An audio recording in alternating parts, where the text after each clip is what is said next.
Esta mañana a los desayunos nos acompaña Rosa María Payá. Muy buenos días. Buenos días. Hija del gracias. disidente cubano fallecido Osvaldo Payá. ¿Qué supone para Cuba la muerte de Hugo Chávez y ahora esas elecciones con Nicolás Maduro diciendo cosas como las que estaba diciendo? Bueno, yo creo que los cubanos tenemos muy poca información sobre cuán unidos están los destinos de ambos países. Podemos suponer que la dependencia es bastante grande.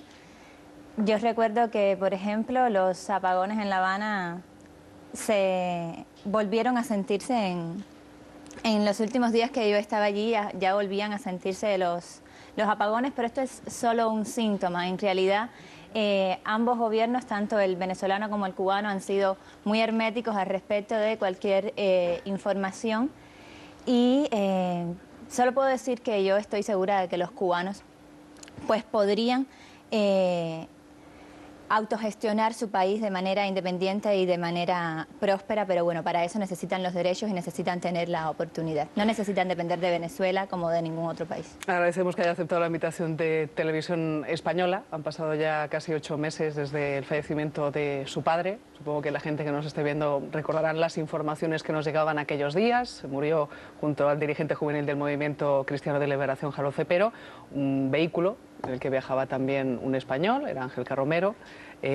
¿Usted cree que hubo accidente, como dice la versión oficial? Bueno, yo no tengo una versión de qué ocurrió.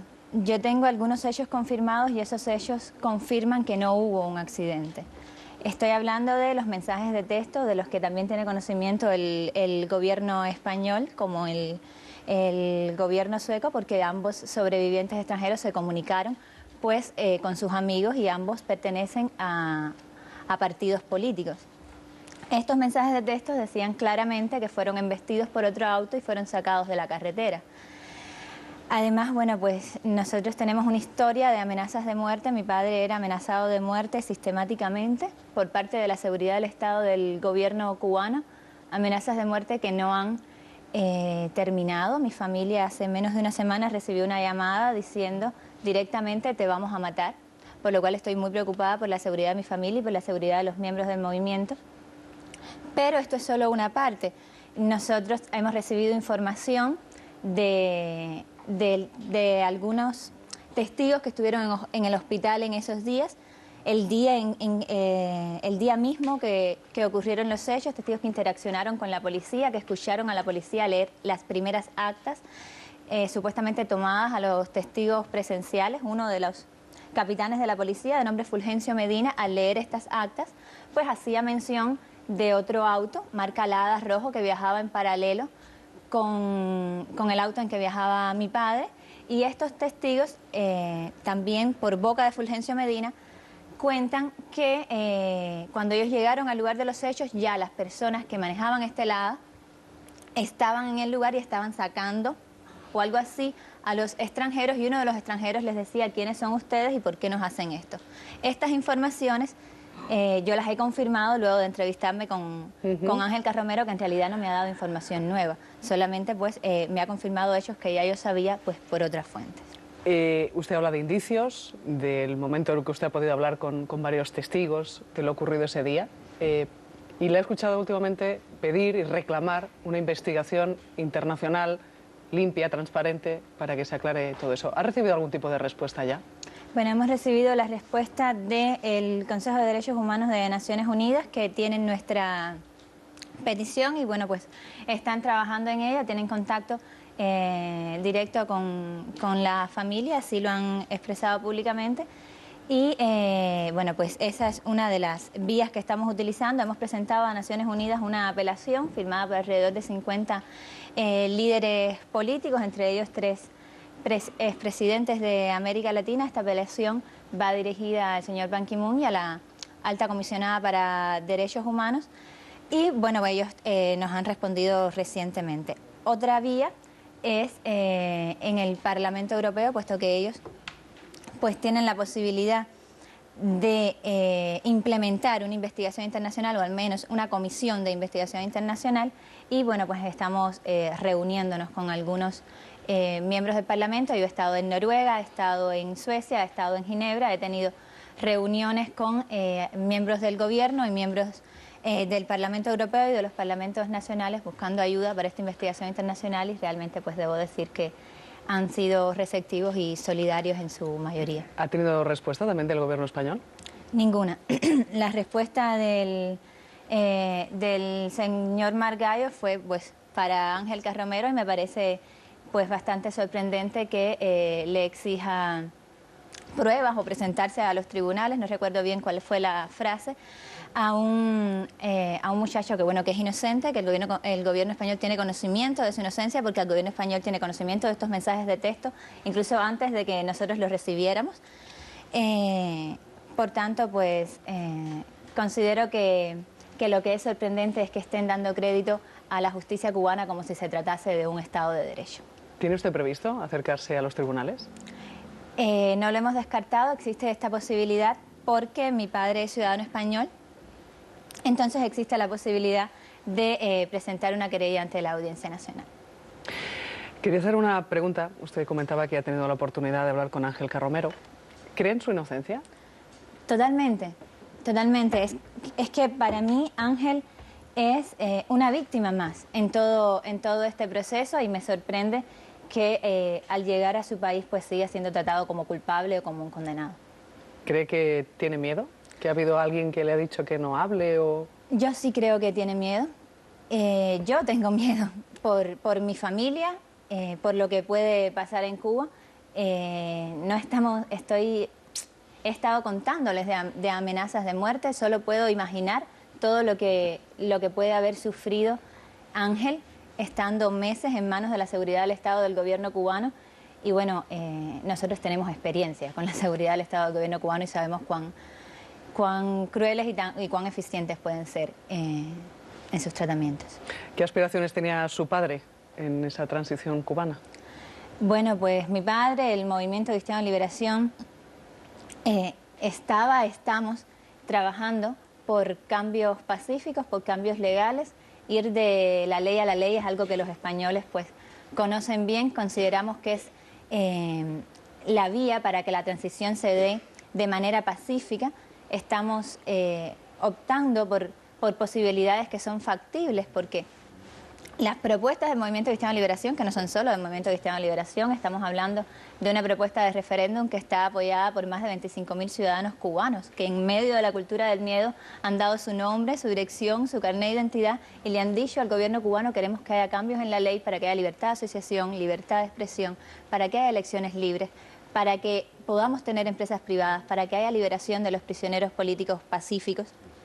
Esto ha ocurrido hace más de 10 años y el gobierno cubano respondió encarcelando a los 75, que justamente en el entorno de San José se cumplen 10 años de la Primavera Negra, y en todo caso pues aún no responden al clamor del pueblo cubano, que está exigiendo un cambio, y está exigiendo un cambio pacífico, está exigiendo un cambio legal, que en última instancia es una solución tanto para la oposición como para el gobierno, como para el pueblo, de que los cambios que se tienen que dar pues se den de manera pacífica y se den realmente hacia la prosperidad y la reconciliación del pueblo cubano. Porque para usted los cambios que ha habido en Cuba son mínimos. No, es que en Cuba no ha habido cambios. Yo estoy hablando de las condiciones de vida de los cubanos, del respeto de los derechos humanos, y esto pues no ha cambiado. Realmente hace alrededor de 4 años han comenzado una serie de reformas que están sobre todo pues encaminadas a la opinión pública internacional. Pues las condiciones de vida de los cubanos apenas han cambiado. Perdón. Realmente se alivia algún sector de la sociedad con alguna de estas reformas, pero no significa el respeto a los derechos humanos para todos, y no hay una sola razón para que eso no ocurra.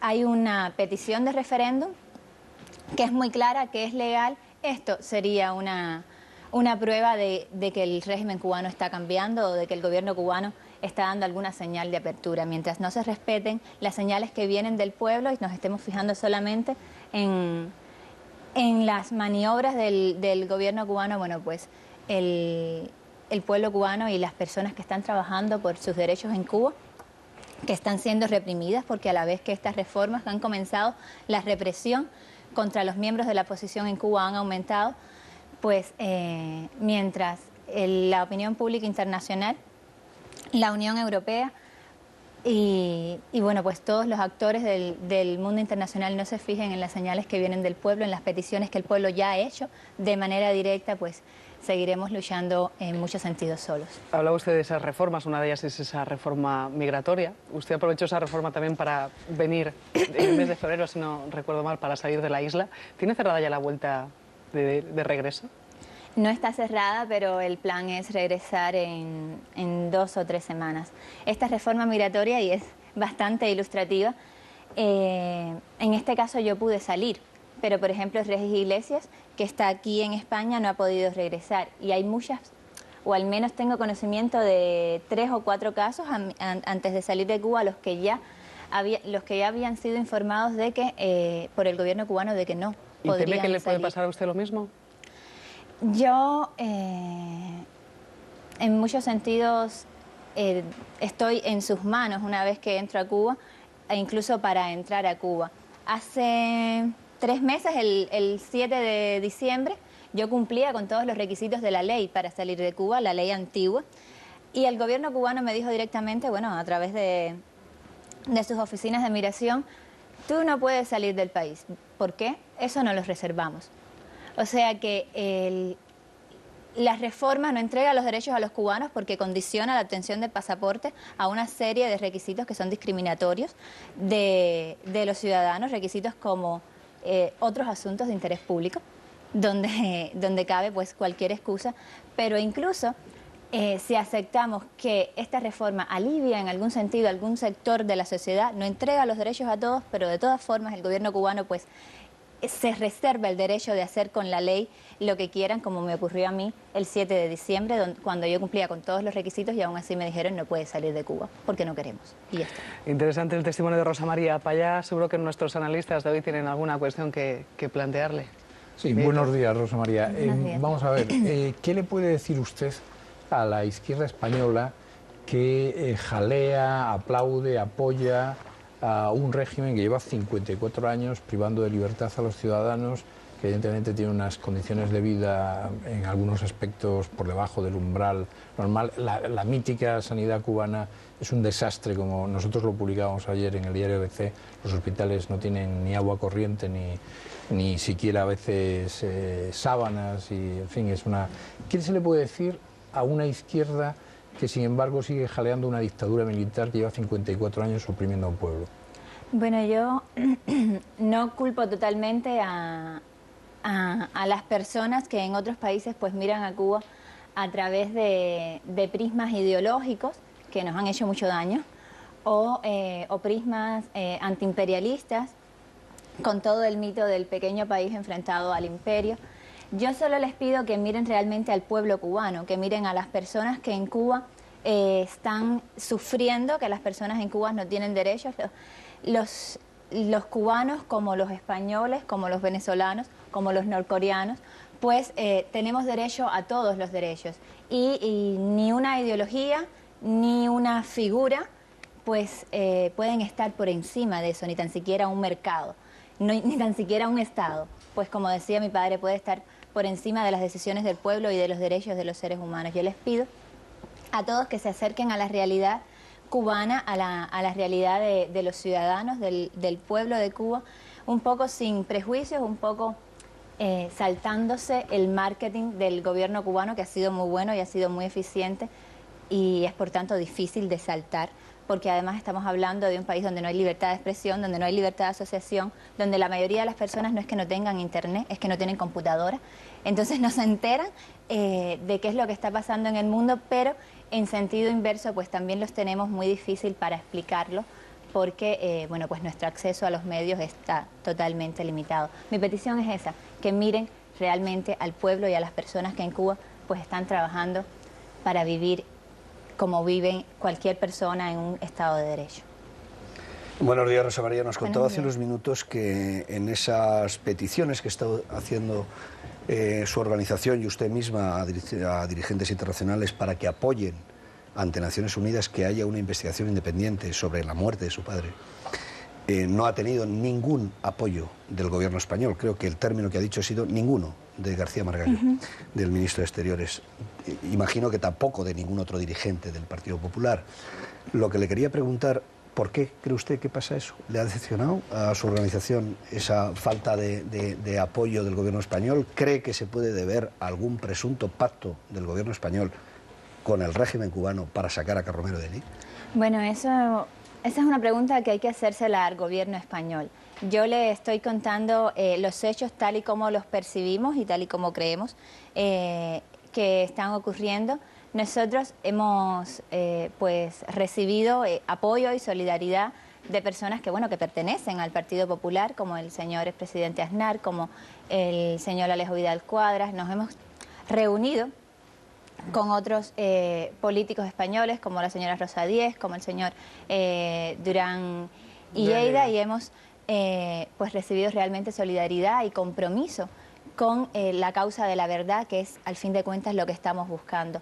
¿Qué pactos hay entre el gobierno cubano y el gobierno español? Bueno, pues tendrán que explicarlo estos gobiernos. La realidad es que hasta ahora no es que no nos hayan ayudado, es que prácticamente están defendiendo al gobierno cubano o la justicia del gobierno cubano como si estuviéramos hablando de un Estado de Derecho, como si el juicio que se le hizo a Ángel Carromero, que fue anunciado como público, hubiese sido público realmente. Tuvo lugar en una ciudad tomada, literalmente tomada, con calles desviadas. Mis hermanos y yo estuvimos todo el tiempo que duró el juicio parados en la calle, detenidos por la fuerza, por una barrera metálica, con otra barrera de policías y de agentes de la seguridad del Estado que no nos permitió entrar a este juicio. Y allí estuvimos todo el día rodeados de decenas de agentes de la seguridad, cual si fuéramos nosotros los delincuentes, y a la salida del juicio el cónsul español dijo que había sido impecable. Hay ciertos hechos que yo no necesito calificar, ¿no?, que son contradictorios por sí mismos. ¿Pero les ha decepcionado la posición del gobierno español? Totalmente. Una precisión antes de mi pregunta. ¿Alguien del PSOE de Izquierda Unida ha mostrado su interés por su caso? De hecho, nosotros hemos pedido una entrevista con algún representante del PSOE y lo que hemos obtenido no es solo una negativa, sino una acusación de que estamos utilizando el accidente, como ellos lo llaman. Nosotros ya hemos sido claros al respecto de que sabemos que no fue un accidente con fines políticos o algo así, lo que me parece bastante indignante. Y mi pregunta es, usted ha hablado de una querella en la Audiencia Nacional, ante la Audiencia Nacional, porque su padre tenía nacionalidad española. En el caso de que la presenten, ¿la situación de Carromero han estudiado les permitiría, al estar en tercer grado, que acudiera como testigo en esa querella? ¿Podría Carromero declarar en esa querella que ustedes presentarían en la Audiencia Nacional? ¿Lo han estudiado eso? Pues eso esperamos, dependerá de Ángel Carromero, también dependerá de las acciones que nosotros pues finalmente decidamos tomar, pero en principio ¿Usted se lo ha preguntado sí. a Ángel Carromero si declararía en España en un caso de investigación de la muerte de su padre? ¿Se lo ha preguntado usted? Yo no se lo he preguntado directamente, yo estuve conversando con él pues para conocer todo lo que él sabía, para que me contara, y fue un diálogo pues muy fluido, fue un diálogo fraternal. Nosotros teníamos muchas cosas de qué hablar, no solamente de hechos concretos, sino bueno, pues también de sentimientos. Solo puedo hablar de suposiciones. Yo supongo que sí, que estaría dispuesto. De todas formas, en este caso, Ángel es una víctima y un testigo más, muy importante, pero uno más. Estamos hablando de otras informaciones y al fin de cuentas, de un caso que es Osvaldo Payá en España, porque es el ciudadano español, pero es Osvaldo Payá y Harold Cepero, pues, y sus muertes. Pues agradecemos a Rosa María Payá que nos haya acompañado esta mañana aquí en los desayunos, en la televisión pública, en Televisión Española. Muchísimas gracias, muy amable. Muchas gracias a ustedes. Gracias, María. Es momento...